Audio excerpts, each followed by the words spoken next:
Welcome to Memphis Machine. A Muddy Pig production.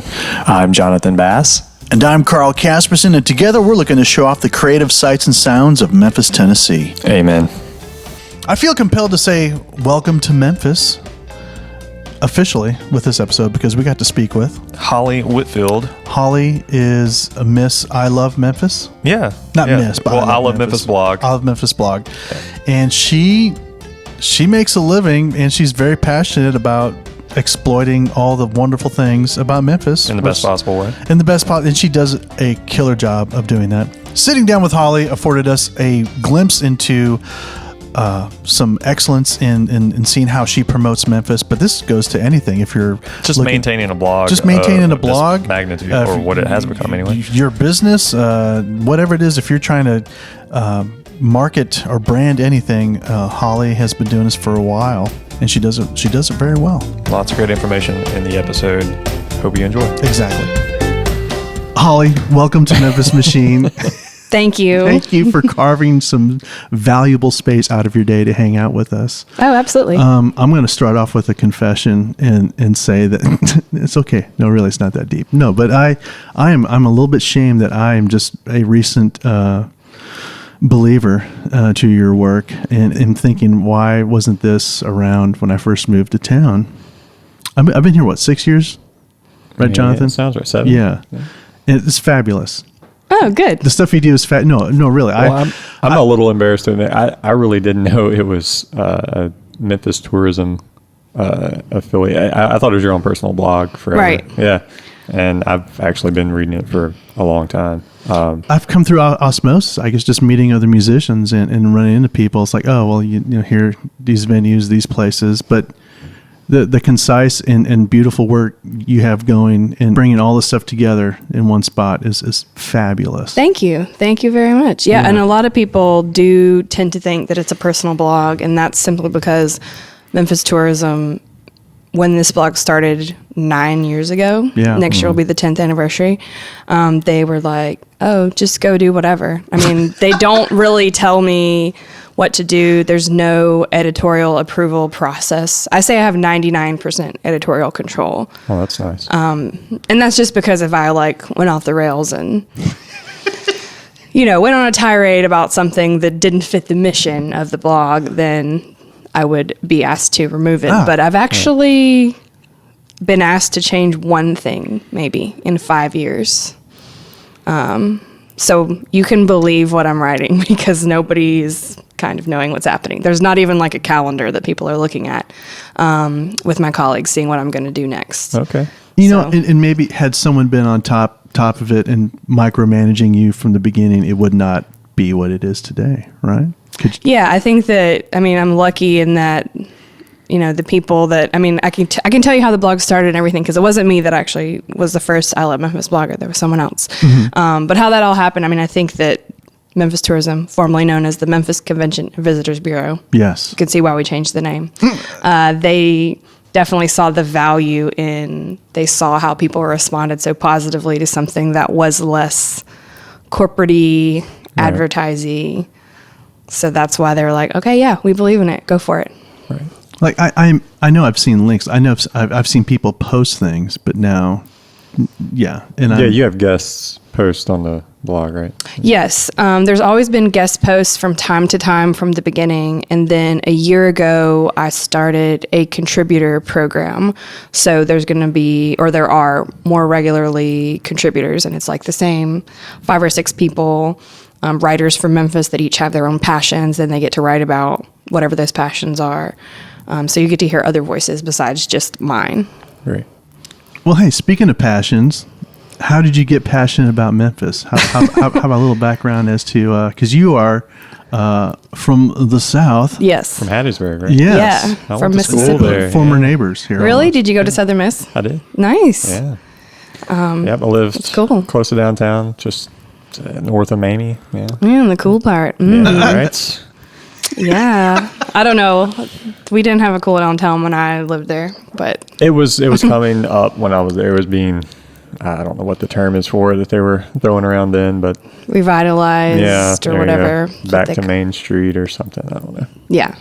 Yeah, that's where I'm from. I grew up in South Mississippi, mostly in Hattiesburg or the Hattiesburg area, and I wanted to go to a bigger city. Hattiesburg is not like some tiny town or anything, but it is a smaller college town, especially compared to New Orleans, Atlanta, Memphis, all that. So I was trying to find the next biggest city, and I wanted to be an architect. Oh, yeah. For some reason. Yeah. And so the University of Memphis has an amazing architecture program. So I decided to go to the University of Memphis, and then I did architecture, and then I was like, wait a minute, I don't want to be an architect. I'm going to be a writer. And so I moved here, and I didn't know anyone, and I was 18, and it was kind of hard. I mean, it was hard. I definitely had the people in my classes and everything, but it wasn't super easy at first. But I kind of just kept branching out. I studied art. I studied writing, so I got to meet different people through that. I worked in restaurants. I met a lot of people through that and learned a lot of things about Memphis, and it kind of just happened naturally and gradually. I'd been here 4 or 5 years, was out at a bar late, I'd had a drink or two, somebody was like, where are you from? I was like, Memphis. And then we like moved on, and then later I realized like, oh, okay, something's happened here. And I think just honestly, the more that I learned and the more people I met, the more I fell in love. So it was kind of like the more exposure I had to what was going on, the more I got really into it. And you know, working in restaurants, being a writer, I worked with the Commercial Appeal. I did like their niche publication, so I got to write about all kind of stuff. I wrote about weddings when I started, y'all. Oh, it's my nice. dark secret. I used to go to people's weddings and like write about their flowers and their bodices of their dress, which if you know me is like it's pretty humorous because this is not my personality. Because that's what you're wearing right now. Yeah, I'm wearing a full wedding gown, not engaged. But wearing a full wedding gown. It's like a Dickens character. That's what I always wear when I record podcasts. and for those who have not worked in wedding, the wedding circus, how about the underbelly of just the whole wedding, the dark side of did you get to experience a lot of underbelly, dark side of the wedding industry? I don't know if drama. There is Drama that is in what Memphis. I'm trying to okay, get at. look, I forgot to tell How you, about this is drama? really an expose. That's fine. Look, weddings in general are dramatic, Yes. Emotional things. Yes. So yeah, I got to see some of that, but really and truly, I got to meet even more people, and I met caterers and photographers and all these people, many of whom I still am friends with and still work with. And so that, even though I joke about the fact that that's just not really ever been my thing, that was a great introduction to some of the stuff in Memphis. And also in that same job at the Commercial Appeal, I got to write about food, and I got to write about health care and home and garden and architecture, and I wrote about too many things there, honestly. But looking back, I couldn't really imagine a more perfect preparation for the Ala Memphis blog. So when I was looking to move on from that position, I had some friends say, oh yeah, you should apply for this. And I laughed in their face and I said, that's crazy. A woman named Carrie Crawford had been the first person that had taken the job as the Ala Memphis blogger. She'd done it for 4 years. She was a local celebrity. People, knew who she was, recognized her out and about. And so I knew that. And I was like, I could never be like that. That's just not my deal. The idea of writing a blog sounds extremely awesome because I've had blogs since I was like 15. But no way. And then I told some of my other friends, and every person I talked to was like, oh my God, you have to apply. You have to do it. You're already the person that we're asking like where to go eat or what's going on. You already are kind of doing this, and like, why not make it your job? And so I applied just thinking, okay, fine. And then, 4 interviews and some weeks later, I got the job, and I was like, wow. And so that's 2012? 2013. 13. All right. So we're actually just coming off about my 5-year anniversary. And so that would be 10 years for the blog. 10 years for the blog, and it started in August 2009. Okay. So then I came on in late September 2013 All right. And the rest is literally on the blog or On the the internet. blog. Everything else that I ever did. Fantastic. All right, that's it. That's the show. That's it. That there you go. Look her up. That's the Look it background. up. It's No, that's great. I mean, I love that. I can tell a shorter story, but honestly, people usually have a lot of questions about all of that part of it. So I wanted to share some of my wedding stories, playing all those weddings in St. Louis, but no. There's a couple.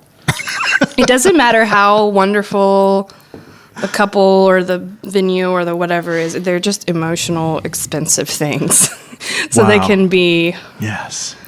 The pressure is on. Yeah. Oh my goodness. But I'd really met a lot of like wonderful Yes. people. So I was charmed. So did you, you mentioned architecture school, the reason why you moved here. But obviously you ended up writing. Yes. So journalist by training or just? No, actually. I went straight into English and creative writing. Okay. And I had a great professor named Jan Coleman, and she was like, there's not really a concentration on creative nonfiction, but that's an incredibly important genre in writing and what we would now, like 7 years later, call content. And so if you work with me, we can kind of create this concentration for you. So I actually have a degree in creative nonfiction writing, which is essentially the stuff that you read on the internet all day, or stuff in magazines. So I studied with her at the University of Memphis to do that. I also got a degree in graphic design and worked as a graphic designer. It's so funny because I was getting this degree in design and this degree in English, and especially my graphic design professors were like, we don't understand what you're doing. Like, we don't get it. Like, why are you doing this? All of my projects had writing components to them or some kind of, just too much copy, basically. And they're like, we don't understand what you're doing. And I was like, I don't know. Me either. I'm just trying to graduate. They get it now, though, don't they? They do. Yeah. I've seen them since. Like, I've run into them out, and they're like, "Oh, we get it now." And I was like, "I don't know. I couldn't stop writing. I couldn't stop wanting to tell stories. Like, it just was a compulsion for me. So I had to tie them together somehow. I couldn't just go and get one degree, guys. I had to get two and like make it hard, make it harder." Okay, so we've just met for the first time today, and I read the last couple of days. I've just been trying to take in as much of your content as possible to get a vibe. But God willing, if you live into your 80s, I imagine you will have the same exuberance and energy that you seem to portray at this moment. And so it can't be just propped up or that you're just faking it. So what is it that Memphis gives you this energy? Can you put into words the exuberance that you have that comes across in your writing for this city? So, I have so many things to say about it. But I mean, it's honestly kind of what I was talking about before. It's like the more that I learn and the more people I meet, for example, meeting you guys today, anytime I meet new Memphians or people who are new to Memphis, they have whatever their passion is. And then I get them to talk to me about it. And it's sort of like a contact high or a contact energy that I get from people and sometimes places in Memphis. So because of the job I have, I am able to go out and kind of continue that. And that's kind of how I keep up my energy. But also, I mean, and this is something that people talk about a lot with their work, especially in creative fields. Like, you have to have downtime. You don't want to get burnt out. And I've definitely gone through periods where I felt like I was burnt out. Oh, wow. So now I think if I had started this job when I was 21 or 22, it would have been a lot harder than starting it a little bit later after I had more work experience. Because, like, I don't do stuff on Sundays. Don't ask me to do anything on Sundays. So when I come in on Monday, I'm ready to go, and I have this, I guess, energy that you're picking up on. That's really great to hear. So yeah, I mean, I really do think it's just kind of, it's less about me telling my story always, and more about me trying to tell other people and places stories. I definitely want to give my opinion on it, but I kind of just feel like I'm here to prop other things up. Yeah. And so that, I guess that's just a good cycle for me. I'm able to sort of do that. And I mean, I do like giving my opinion. So I enjoyed your opinions on some of the burgers you reviewed. I've had a lot of fun with burgers in Memphis. It's just kind of the perfect subject where I can kind of say something, you read between the lines, you can tell it's not my favorite. I even did it just then. I said, it's not my favorite instead of it's garbage. You know what I mean? So I think people that do read the blog a lot, and we have the data that shows that there's like a group of people that read the blog a lot. I think I think about those readers a lot because I feel like if they can kind of read between the lines and tell. But I'm not out here to like review everything. A reviewer would be someone who is there to tell you if it's good or bad or what's good or bad about it. And I love Memphis, so it's reasons to love Memphis. Yeah. So I don't really have a good reason under that banner to just talk trash about something. But again, burgers are a great subject because I can kind of be like, okay, here's all the burgers that all of y'all like. Let me also throw in how I feel about some of them. What are some of your favorite burgers of late? Let's see. I always talk about, and if you follow me on Twitter, I talk about this a lot, but I think Flying Saucer downtown actually has one of the most underrated burgers, and I know that that's a chain. Right. But know that the Memphis downtown Flying Saucer, I believe, is the only Flying Saucer that actually has that menu. They developed that menu sort of independently. So they're like a special Flying Saucer. And their burgers are great. They're like those thick burgers with all their fancy smancy ingredients that were super popular in gastropubs like 6 years ago. And then they all died and became griddle burgers, local. And so now the Flying Saucer brought that back. That's really good. I really like Wimpy's and Sear Shack. They're both kind of like those greasy griddle burgers, though. I actually really like Hop Dotty. Oh, wow. Yeah. Yeah. I haven't experienced that I've yet. driven by that many times. It's pretty good. Yeah. Roxy's is the best burger. Roxy's Grocery is definitely the best. That's like a Memphis institution. I always get a burger when I go to Alex's, or rather when I end up at Alex's Tavern. Yeah, it's been a long time since I've been there. It's a great place. Yeah, I mean, you can go during daylight hours. Right. I didn't know that. But usually you're there late/early, but you can go in the day if you want to just try the burger. And then there's Ernestine Hazel Soul Burger. You know, Can't go wrong. it's yeah.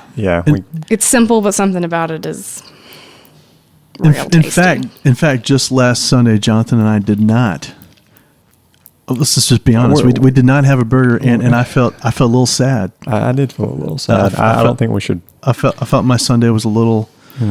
It was a good. We played well. I felt like, but the burger nightcap was not. It was not there, and you're right. I was sad. We've been playing there the gig has been there for 10 years. Yes, Oh, we wow. just celebrated 10 year this year. I've been there for 8 now, Yeah. and 4 for you. Yeah. So how many? What is that? How many burgers if I have one a week? Don't do that. No, don't do that. But I can confirm the saucer downtown. I don't know if they have it back on the menu, but the Sputnik Yeah. was killing. They should still have it on there. Oh my goodness! And I had it paired with some wonderful IPA, and Bar DKDC, their hubcap burger. Okay. I haven't had that. Yeah, surprising. Which they share a kitchen with the beauty shop, the beauty shop. Yes. Yeah. which is an excellent restaurant. So burgers, awesome. The other gastro foodie type things, of course, barbecue. And what of late is really cranking your gears as far as Memphis? What's hitting you? Well, there's a lot of talk about Memphis is revitalizing, and that's true. But I appreciate that Memphis has kind of done it in a way that at times, depending on what it is, but at times is a little more intentional. So for example, like Explore Bike Share, they didn't just get some company to come in and dump bikes on our streets. It was like a 3-year process. They founded a nonprofit. They did community surveys and community events, getting input from people, and not just people in Cooper Young and Overton Square, people from all around the city. And so they actually made a custom bike sharing program for the city. And like the Crosstown Concourse building, other former, so it's a Sears distribution building. It's like Right. 1 million square feet. Back when Sears had to catalog, and you ordered from the catalog, they had to have somebody fulfill those orders, just like Amazon. So it was basically like an Amazon distribution center, but in the 30s and 40s.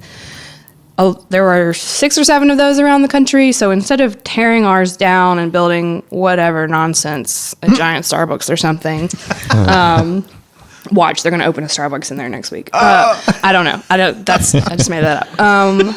Or I think in Georgia, there's one, and they basically made it into a mall. Like there's a Gap in it and stuff. In Memphis, instead, we kind of did some of the similar things. We were a little more intentional about it. And so it has Church Health Center, which is health doctor's offices for uninsured people.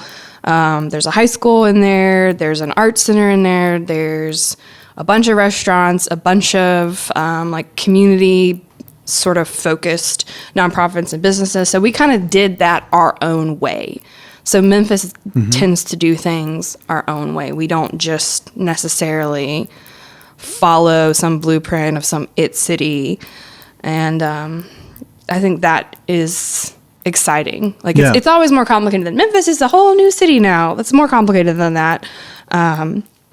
But I do think we've done some cool stuff like that. I mean, the Big River Crossing is extremely cool, and people in Memphis sometimes. So I guess that's the other side of this too. I do think that Memphians sometimes don't know about either of those things that I just talked about. They don't have any idea what I'm talking about, or they're like, "Ew, bikes" or whatever.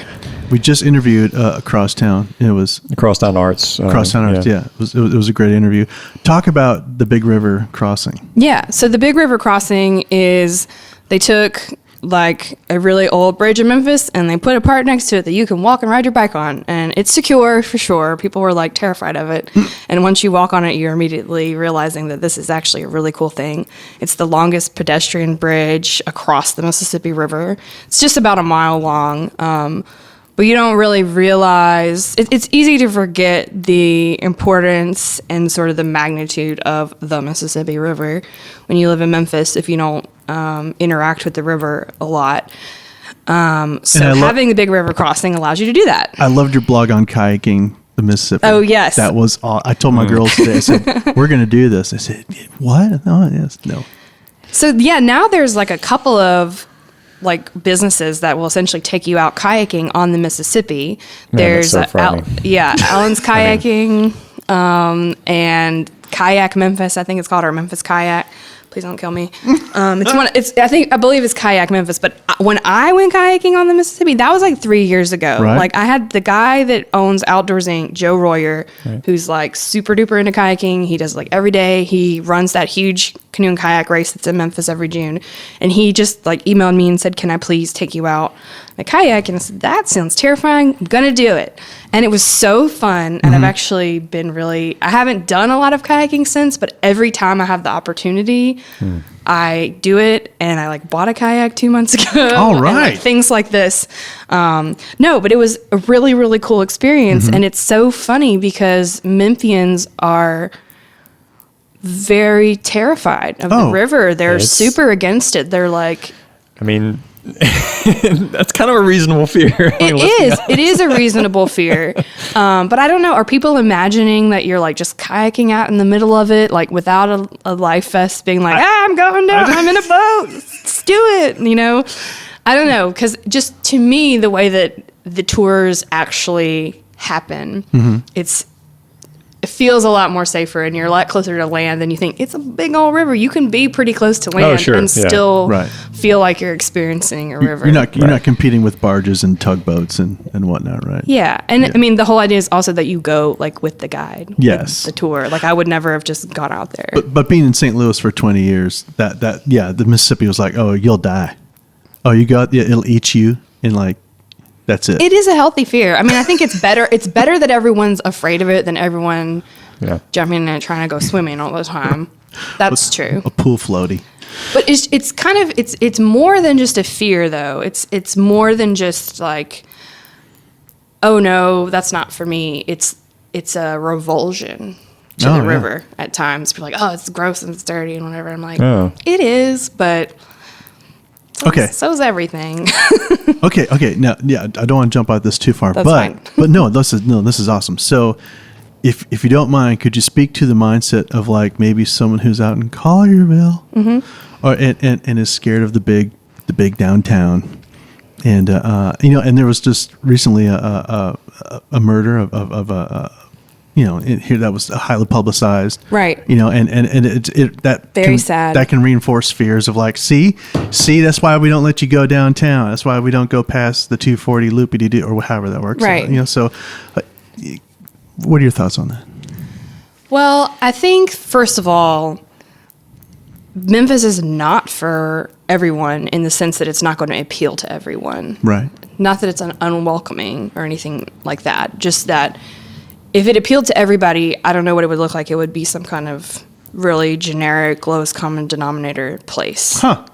Right? Okay. So it's not necessarily going to appeal to everyone all the time, and that's what makes it so appealing to the people who do like it, because it has its own unique character.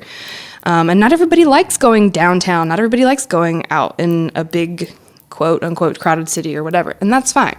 But I do think that many people, maybe some of them live in Midtown, but definitely people who live more out in the suburbs have not actually been to Midtown or downtown in many years, or if they have, they kind of like went and parked at the FedEx Forum and then Right. turned around and left. When I worked at the Commercial Appeal and I wrote about big fancy houses, I remember so vividly this interview I did with a homeowner in Collierville, and she was only 10 years older than me. She wasn't in her like 70s or anything like that. And I was talking to her, and then she kind of threw some questions back at me, and we're saying, "Oh, where do you live?" I said, "Oh, I live in Midtown. I live in Cooper Young." And she was like, "Oh my God, are you safe? Are you okay?" And I was like, yeah, girl, I'm fine. Like, I mean, things happen and you have to be safe, but I'm okay. And she's Be like, "Man, aware." I haven't been downtown in 20 years. Wow. She had no idea. Like, how can you know unless you go and give it a try? And if you haven't been downtown 20 years, maybe you have some good reasons to ask some questions before you come. So I guess on one hand, it's kind of like, we're never going to be all things to all people, and that's okay. And then on the other hand, there are a lot of people who just need to kind of give Memphis an open mind and a second chance. Mm-hmm. They've been hearing the same horror stories growing up from whoever, and they haven't been back, or they've had a really limited experience. And if they Right. came, or maybe they got to talk to somebody like us who has been down here, and we can give them a recommendation of something we think they might like, then they'll like it, or at least not be so terrified. Yeah. Trying to confirm their fears all the time. Yeah, I Right, mean, yes, yeah. if they come in thinking it's going to be a certain way, they see one thing, or hear somebody say one thing that confirms that, you're right. Right. It's like a Right. confirmation bias. So yeah, please have a little bit of an open mind. Hey, no, I love it. That's a great response. That's very cool. Yeah, or just call you up, right? Just say, Holly. Yeah, maybe not call me. I'm a millennial. If someone calls me, I like lose life force. But you can tweet at me. Yes. Please, tweet at me. I'm happy to answer weirdly specific questions about Memphis on Twitter. And so you also travel to promote Memphis, right? Sometimes, yes. Okay. Yes. So I'm a part of the marketing and public relations team at Memphis Tourism, and they support me and help me out with things, and so I try to do the same to them. And so sometimes I get to kind of serve as an ambassador in some way. And last year was a very busy year for that type of travel. We went to the Great American Beer Festival, which was in Denver. They had a section for like tourism in cities, and so we had a Memphis area, I won't say booth because it was a bigger deal than that, set up. And so I got to interact with people that were there at the largest, I think it's the largest beer festival in the country. If not, it should be, because it was like 60,000 people. It's Wow. huge. It's in there. It like fills up their whole convention center. And got to face-to-face interact with people about Memphis. And we were giving away Elvis glasses and barbecue brushes, and we had videos going. And we did have a hot model guy dress up as Elvis that people were taking pictures with. There But you we're go. at a beer festival. People have had a few beers. Like, they're drawn to that. So we're doing that. We're interacting with them. We're giving giveaways of trips to Memphis. We also went to the Pilgrimage Music Festival, which is just over in Franklin, Tennessee, out of Nashville last year. And again, had like a Memphis booth. That was an interesting experience. But Why is that? because we brought the America photo booth, which, if you're not familiar, is very... Yeah, it's over in Crosstown right now. Yes. Jamie Harmon is a really talented Memphis artist, photographer, and he created these photo booths that are not like big glasses and mustaches. They're like headless baby dolls and panda heads that look kind of scary. And it's just kind of weirder, more quirky Yes. aesthetic than some other photo booths, and I love it, and people in Memphis love it. Yes. And it's definitely like on your Memphis bucket list. You have to get a picture taken in America. He has a couple of different trailers now that you climb in, and so we set one of those up. Yeah, describe it. They're like little miniature Airstreamish. Yeah, they're like Airstream or vintage trailers, camper looking things. So it's super fun. It's not like actually scary. It's just a little bit odd to have like, armless mannequins wearing Stax Memphis t-shirts and that kind of thing. So it's a little bit odd looking, but it's very fun. And so we brought that, and I don't know, the people in Franklin, Tennessee, or the people at that music festival they like didn't quite get it. But this kind of speaks to what I was saying earlier. Like, Memphis is not necessarily for everybody. But people in Memphis love America. Yes. Like, they get it immediately. They're like, oh, look at this weird stuff this guy found and, like, arranged in this way. And now we're all going to have our group photo taken there. Now, everybody in Memphis has, like, 4 America photos printed out on their fridge. So, yeah, I do get to travel sometimes for that. And sometimes I go and help the PR team. Our PR team is amazing.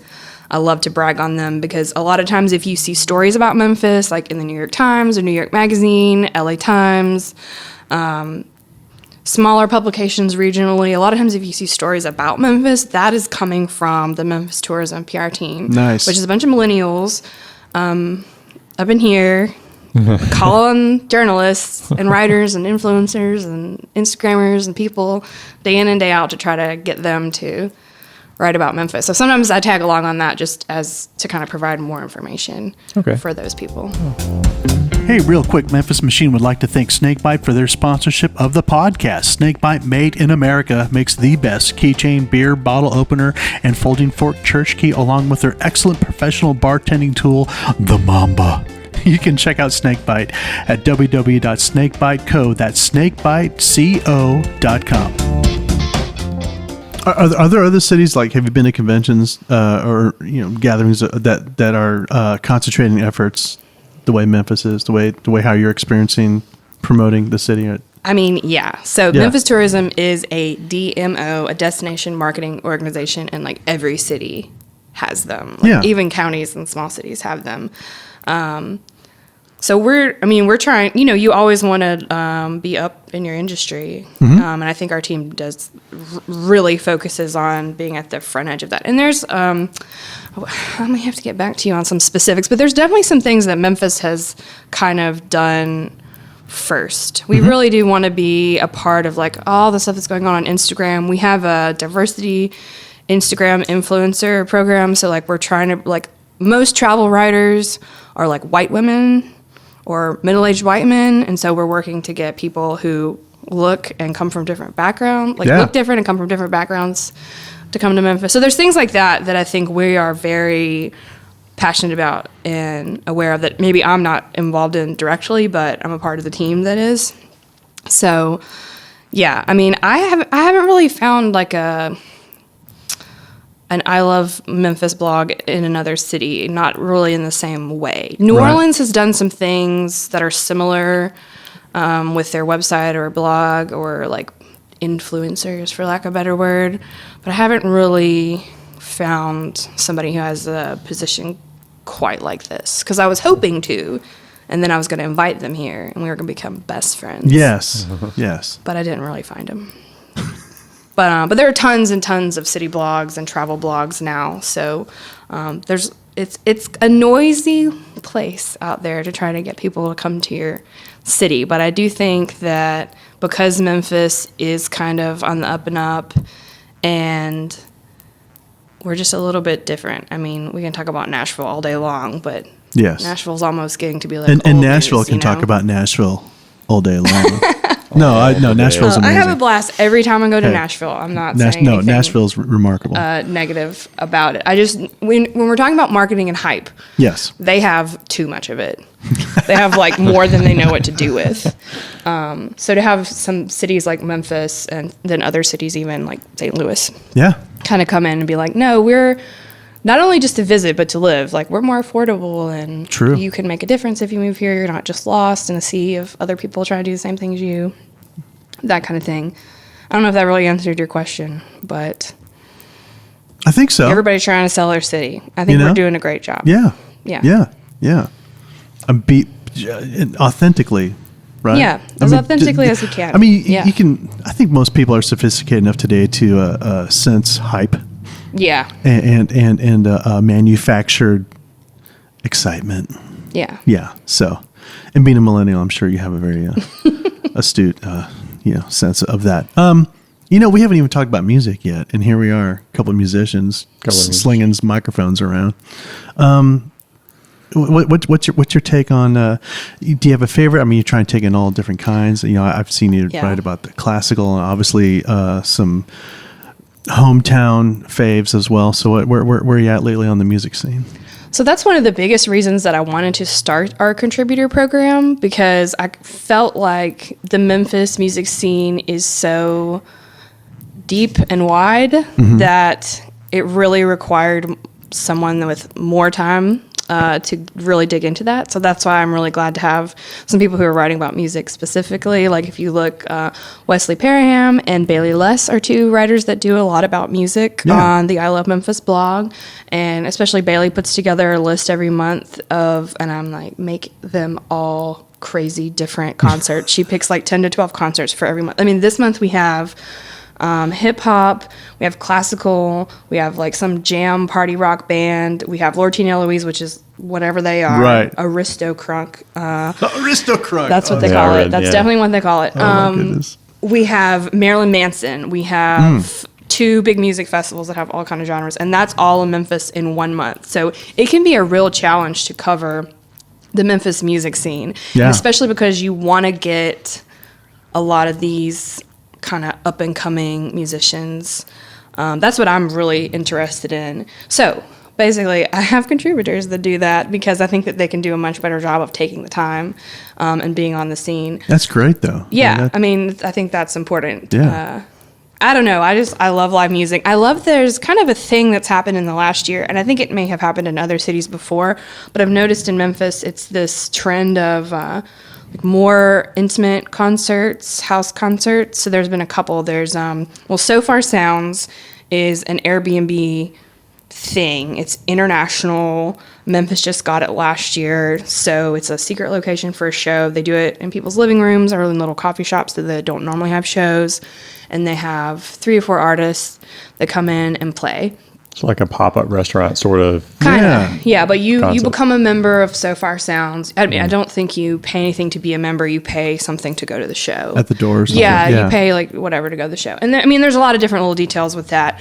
And So Far in particular has some controversy, but we're not getting that. We're talking about the trend of intimate shows in Memphis. So there's So Far Sounds, and then Old Dominic Distillery in downtown Memphis that just opened like May 2017, this past year, they started a Pure Memphis Music series. And so they do a similar intimate concert where they have, one artist that comes in and plays. The thing that sets these apart is that, like, you're not supposed to bring your phone, or you don't bring out your phone. Yeah. You do not talk. Like, you don't get up. You're not supposed to get up, Especially at So Far Sounds, I think you're not. People, quietly get up, but the rule is that you're supposed to be there for the music. It's more of a formal concert. Yeah, it's more of it's for people who really want to have a moment with the music, and for the artists who want to have that respect for their music. There's also, I'm going to get it right, the Harbor Porch series. There's the Memphis Music Mansion, and these are 4 things. I think the Harbor Porch series. I think that's what it is. I'll tell you if I'm wrong. But it's basically this trend that is a backlash from, like, I'm just going to say it, whatever.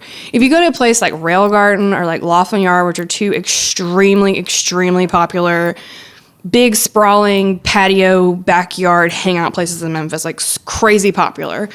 And they have live music all the time, and it's really great. And sometimes they do have shows that people kind of go there for as destination. But a lot of times, it's people who are there, and incidentally, there is music. Music is the accessory. Music is the accessory, and there's nothing wrong with that necessarily. But for people who do want to have the intimate experience with the music, I like the trend that's popped up in Memphis. And you have to pay for it. I mean, it's usually like $25. It's not like the $5 cover for the show, but I think that it's well worth it to have an experience that's curated in that way.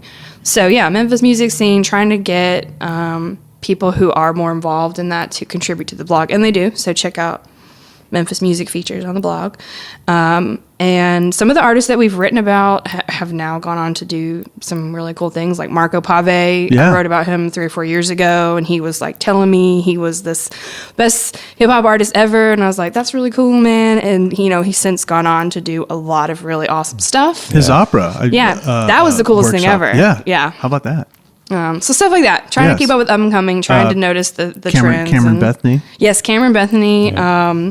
And like a few months ago, I don't know if I'm saying her name right, but Taliba Sophia. Do we know her? I tried to get a writer to do a story on her like 3 months ago, and he was like, there's not anything out there. And then last week she was featured on NPR Music for her performance at the Americana Music Fest at the Memphis Showcase. So there's like a lot of really cool Memphis sort of seedlings and young plants that are growing in the world, and it's cool to see. You talked about authenticity a minute ago, and it's funny because sometimes I think Memphians or longtime Memphians are like, they don't believe that like Elvis and Sun Studio and stuff is authentic in terms of like, they just think of it as touristy, right? So to them, maybe touristy is at odds with authenticity. But that is still the number one reason why people come to Memphis and spend money here. Yeah, exactly. So I'm never going to be like, I roll Elvis. Like, no, I love Elvis. Please continue to be a draw for people around the world. So there's that side of Memphis music, too. Sure, yeah. The reality. I mean, the cool side. How often have I told the story of Tom coming from Wales on this podcast? Is it too many times already? Maybe a little too many times. I'm just kidding. I'm messing with you, man. I haven't heard it.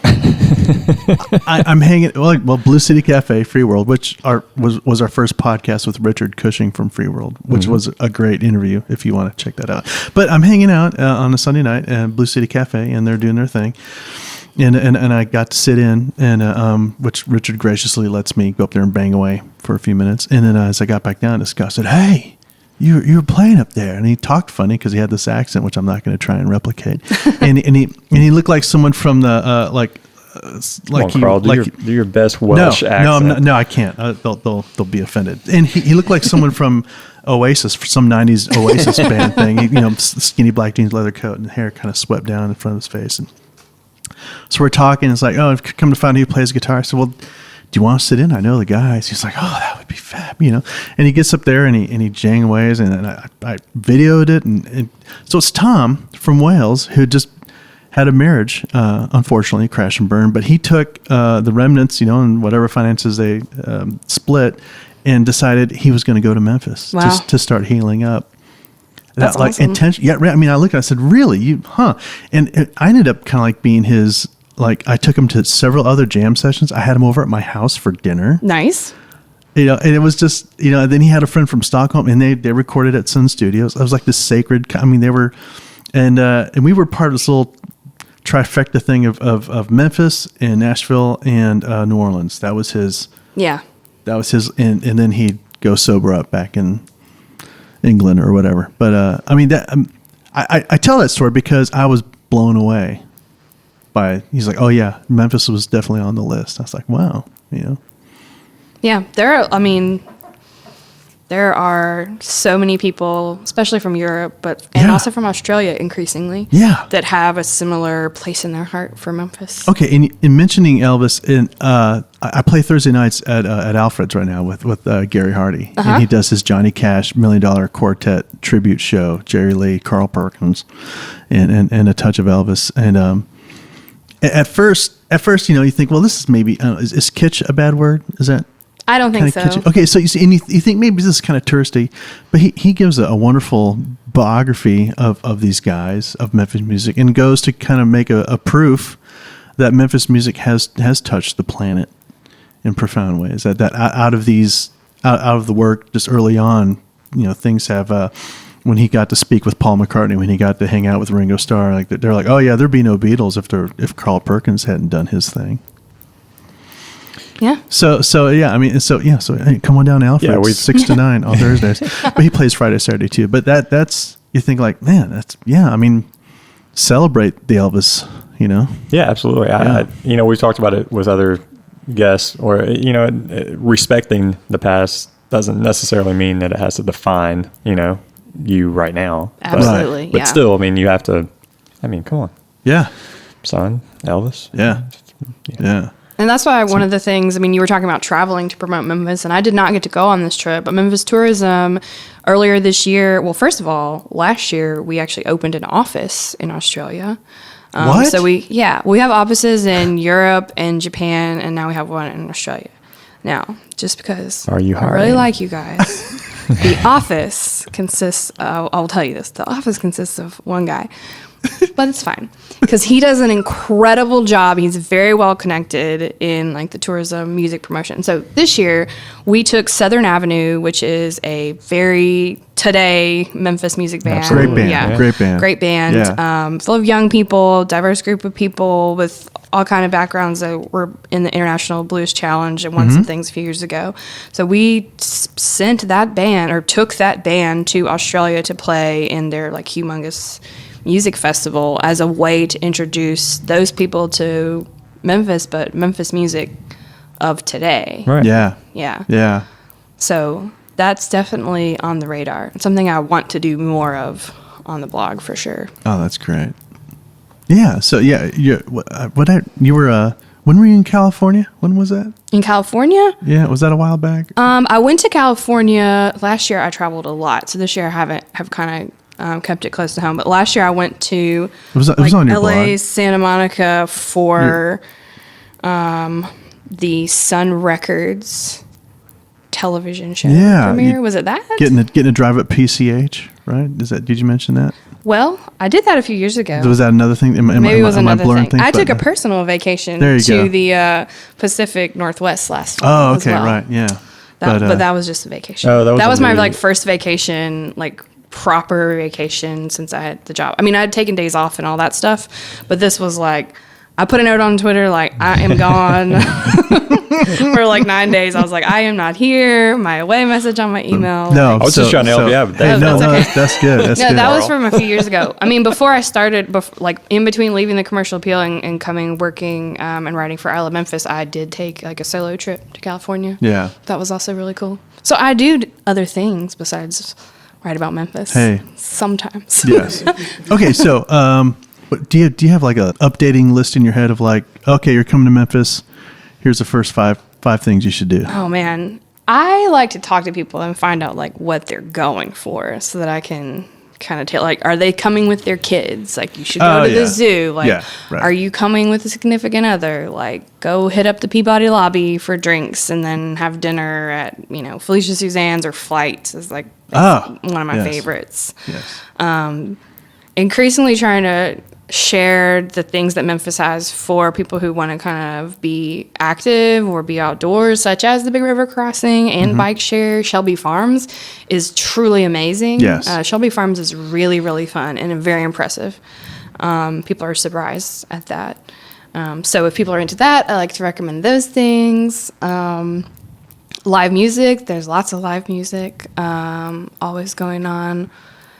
People forget about the Love It Shelf sometimes, even though it's packed. It's like people still forget about it. Yeah. It's like to Well- remind them about the free shows there. Well, and with the kids too. I mean, like free show, we bring our kids there all the time. Oh, all it's summer. great, And then, yeah. we mentioned Rail Garden and Laughlin Yard. Those are actually kid friendly. Oh, yeah. family They're friendly. great. Yeah, family friendly. For real, Yeah, yeah. adult hangs too. And they're great for groups. Like, I mean, sometimes you end up and you have like 10 people and you're like, oh, we can't go fit in DKDC Right. because it's a small place, but we can go pile up at Laughlin or whatever. So I don't know that I have like a permanent list of Gotcha. what I'm telling people, but I do try to remind people that we have.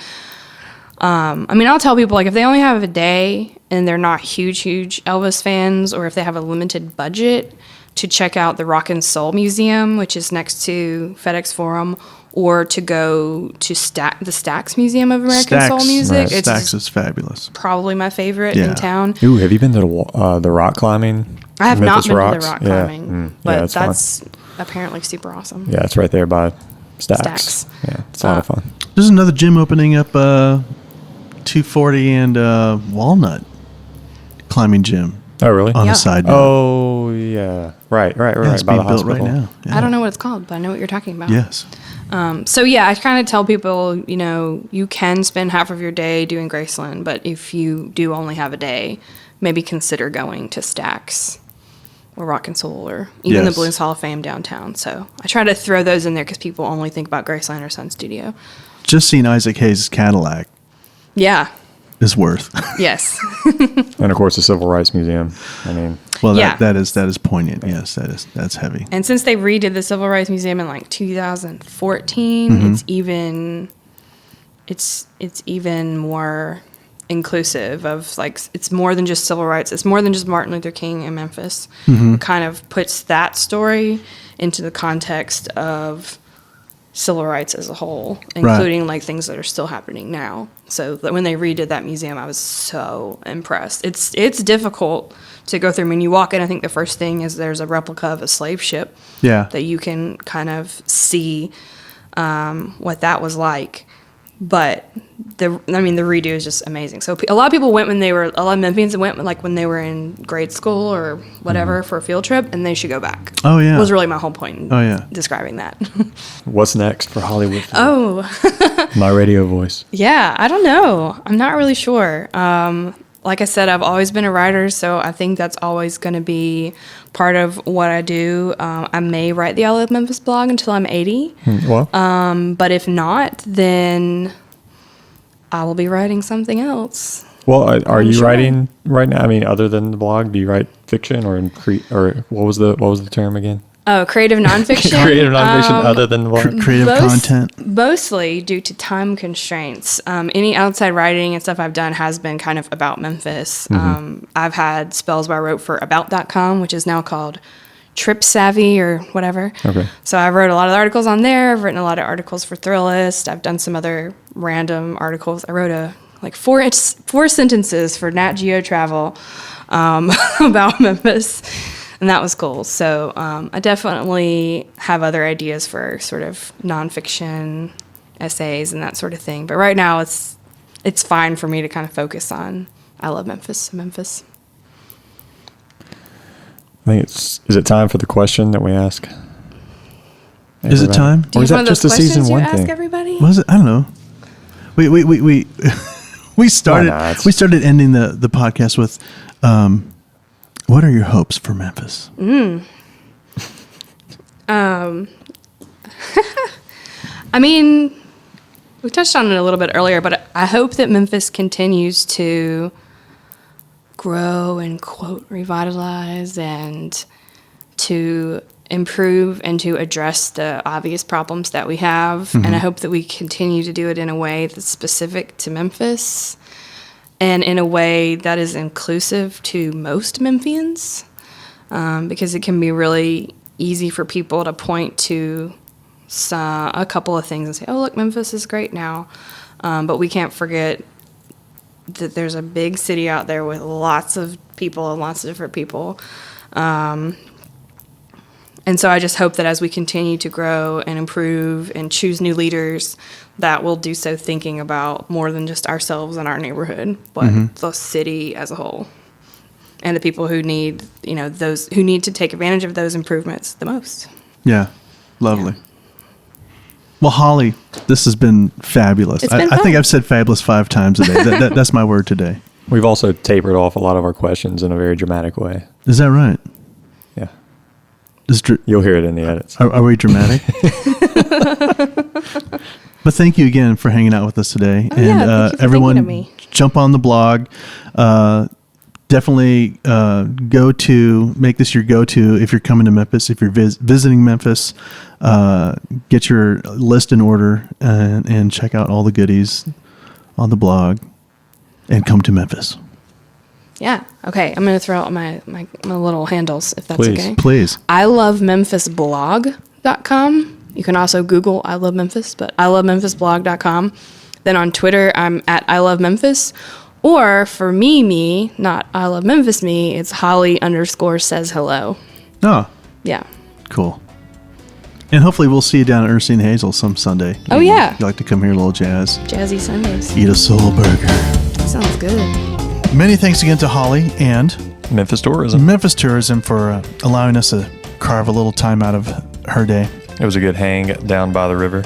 Down by the river, minus kayaks, although I am intrigued and I really do want to kayak on the Mississippi, but I don't think Jonathan does.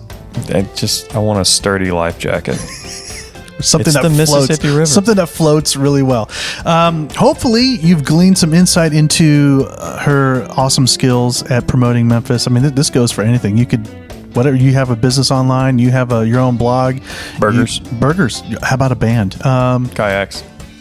You know, if you are if you are a local Memphis and have not reached out to Holly, do so.